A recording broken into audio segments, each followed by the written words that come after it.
প্রবাসীরা তোমরা মাথার ঘাম পায়ে ফেলে বৈধ পথে বাংলাদেশে টাকা পাঠাও, আর আওয়ামী চোর ডাকাতেরা এই বৈধ পথে পাঠানো টাকা বিদেশে লুটপাট করে পাচার করুক, সেটাই হচ্ছে। কিন্তু আওয়ামী লীগের যারা নেতা কর্মী চেলা পেলা রয়েছে, এদের কিন্তু কোনো অর্থ ঘাটতি নেই, বরঞ্চ এদের যে ব্যাংক ব্যালেন্স টাকা, এটা আসলে কল্পনার বাইরে আমাদের।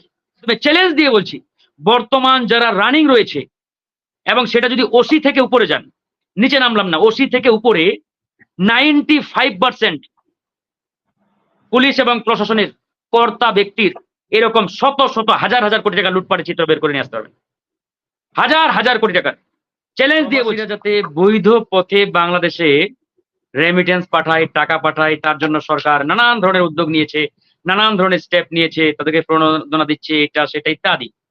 অথচ এই সরকার এটা করে না যে বাংলাদেশ থেকে যে হাজার হাজার কোটি টাকা লুটপাট করে বিদেশে পাচার হচ্ছে, এই পাচারটা কিভাবে ঠেকানো যায়, কিভাবে আটকানো যায়, এ নিয়ে সরকারের কোনো উদ্যোগ নেই, এ নিয়ে সরকারের কোনো স্টেপ নেই। অথচ প্রবাসীদের রেমিটেন্স যাতে বৈধ পথে বাংলাদেশে ঢুকে, মানে আজকে বিষয়টি এমন হয়ে দাঁড়িয়েছে যে প্রবাসীরা তোমরা মাথার ঘাম পায়ে ফেলে বৈধ পথে বাংলাদেশে টাকা পাঠাও, আর আওয়ামী চোর ডাকাতেরা এই বৈধ পথে পাঠানো টাকা বিদেশে লুটপাট করে পাচার করুক, সেটাই হচ্ছে। এটা নিয়ে আমাদের মাথা ব্যথা নেই। এই যে আমাদের জনাব রাশেদ হাওলাদার ভাই বললেন যে প্রণোদনা দেওয়া হচ্ছে সরকারের রাজস্ব বিভাগ থেকে, রাজস্ব খাত থেকে। আরে ভাই, রাজস্বই তো নাই, দিবে আর কি? দেশের বর্তমান রাজস্ব এতটাই তলানিতে যে সরকার তো মানে ওই যে জিহ্বা বের করে রাখছে, চলতে পারে না বিধায় তো IMF, বিশ্ব ব্যাংক আর ওই এডিবির কাছে হাত পাচ্ছে, ভিক্ষাবৃত্তি করে এনে কোনো মতে দেশটাকে টিকিয়ে রেখেছে। এটা আর কতদিন চলবে? আর আপনি বলছেন রাজস্ব খাত থেকে দিচ্ছি। রাজস্ব যদি এতই থাকতো বাংলাদেশের, তাহলে ওই IMF আর বিশ্ব ব্যাংকের কাছে হাত পাতা লাগতো না। রাজস্ব কোথায়? হ্যাঁ, রাজস্ব একটা আছে, সেটা জনগণের পেটে লাথি মেরে ছুরি চালিয়ে সরকার একটা টাকা আদায় করছে। এই যে দেখেন, টোল, রাস্তা, ব্রিজ, যেখানে 100 ছিল এখন 200 করা হয়েছে। দ্রব্যমূল্যের উপরে যে ভ্যাট, যেখানে আগে 10 টাকা নেওয়া হতো সেখানে 15 টাকা। মানে এইভাবেই জনগণের পেটে লাথি মেরে একটা রাজস্ব সরকার আদায় করছে। এর বাইরে আর কোনো সুযোগ নেই। এখন আমরা বরাবরই বলে আসছি যে দেশে যে এই যে অর্থ সংকট, বর্তমান যে অবস্থা, আসলে কথাটা পুরোপুরি সত্য আমি সেজন্যই বলি না। মানে আসলে বাংলাদেশ নামক যে রাষ্ট্রটি রয়েছে, এই রাষ্ট্রের টাকা নেই, এই রাষ্ট্রের চরম আর্থিক ঘাটতি রয়েছে।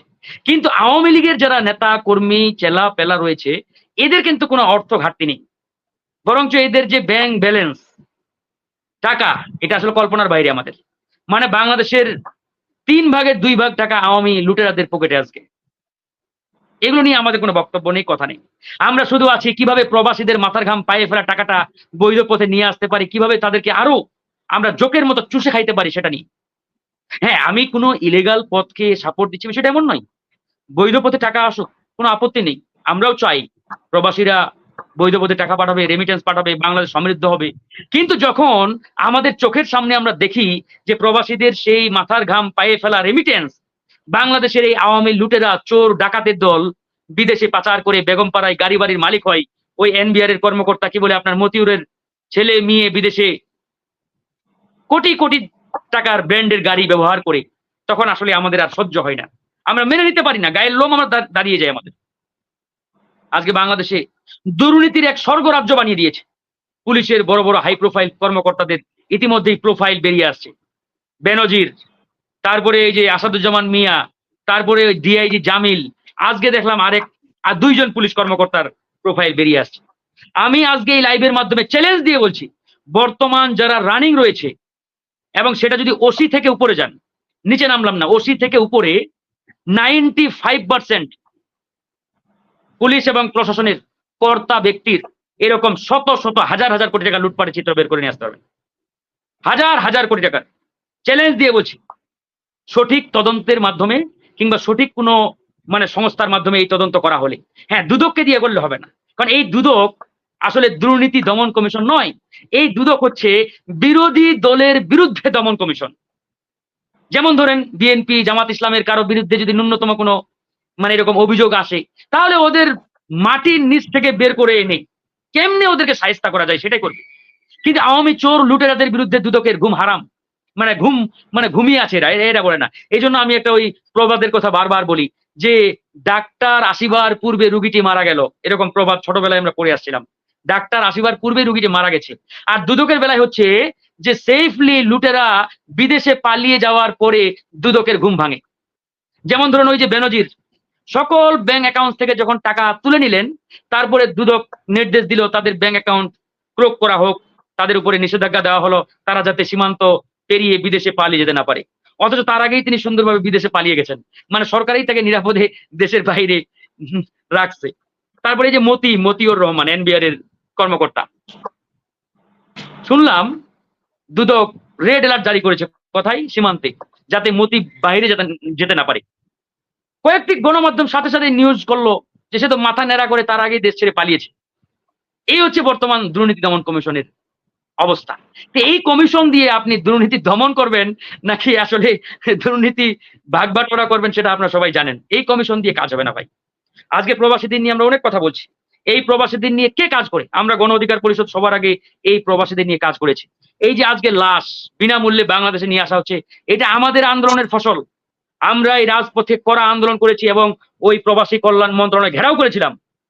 ঘেরাও করে সেদিন প্রবাসী কল্যাণ মন্ত্রীকে স্মারকলিপি দিয়েছিলাম, সেই ২-৩ বছর আগের কথা, ২.৫ বছর সম্ভবত। তারপরে তিনি বললেন আমি প্রধানমন্ত্রীর সাথে কথা বলে কিভাবে প্রবাসীদের লাশ বাংলাদেশে বিনামূল্যে আনা যায় সেটি করব।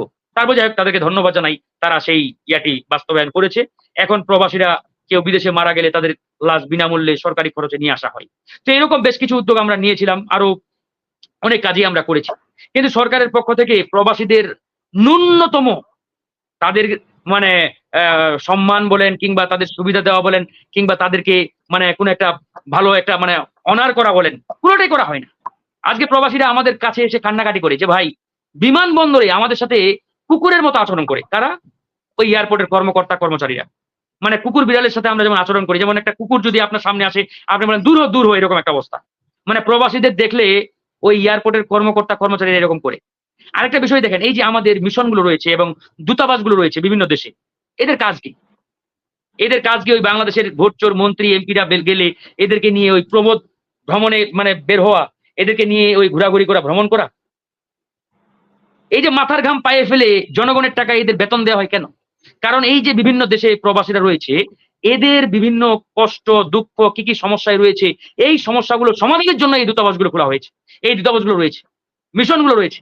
অথচ দেখেন এই প্রবাসীরা প্রতিনিয়ত অভিযোগ করে যে তারা কোনো দূতাবাসে গিয়ে সঠিক কোনো রিমেডি পায় না, কোনো আসলে সমস্যার সমাধান পায় না। অনেক প্রবাসী বলে ভাই ৬ ঘন্টা ৮ ঘন্টা দূতাবাসের সামনে আমাদের দাঁড়িয়ে থাকতে হয়। কোথায়? মিডল ইস্টের বিভিন্ন দেশের কথা বলে যে আমাদের ঘন্টার পরে ঘন্টা দাঁড়িয়ে থাকতে হয়। হাই কমিশনার তো দূরে থাক, অ্যাম্বাসেডর তো দূরে থাক, আমার ফার্স্ট ক্লাস অফিসার যিনি তিনিও আমাদের সাথে দেখা করেন না, এমন একটা অবস্থা। আর এরা প্রণোদনা ইত্যাদি এগুলো নিয়ে আসলে ব্যস্ত রয়েছে। প্রবাসীদের আপনি তো ন্যূনতম ইজ্জতই দেন না।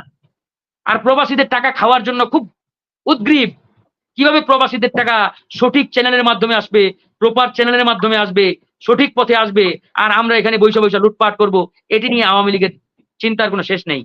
আর প্রবাসীরা ওখানে মারা যাক এটা নিয়ে ভাববার কোনো কারণ নেই।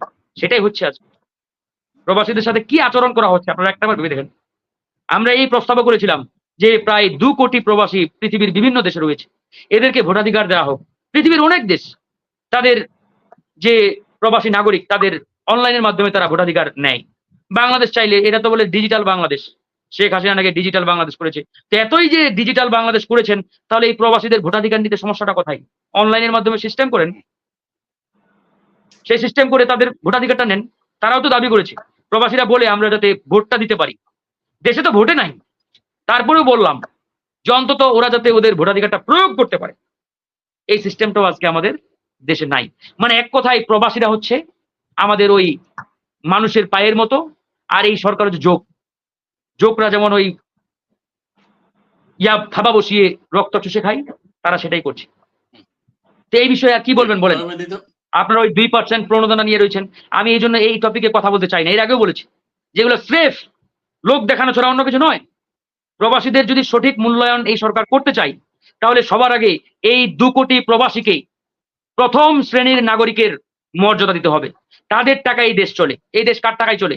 ওই শেখ পরিবারের টাকায় চলে না, ওই আওয়ামী লুটেরাদের টাকায় চলে না। এই দেশ চলে আমার এই ২ কোটি প্রবাসীর পাঠানো রেমিটেন্স এবং বাংলাদেশের গার্মেন্টস ইন্ডাস্ট্রি যে টাকা, এই টাকা দিয়ে চলে। এই দুটা সেক্টর না থাকলে এই দেশটা তো এতদিনে গায়েব হয়ে যেত, নাই হয়ে যেত।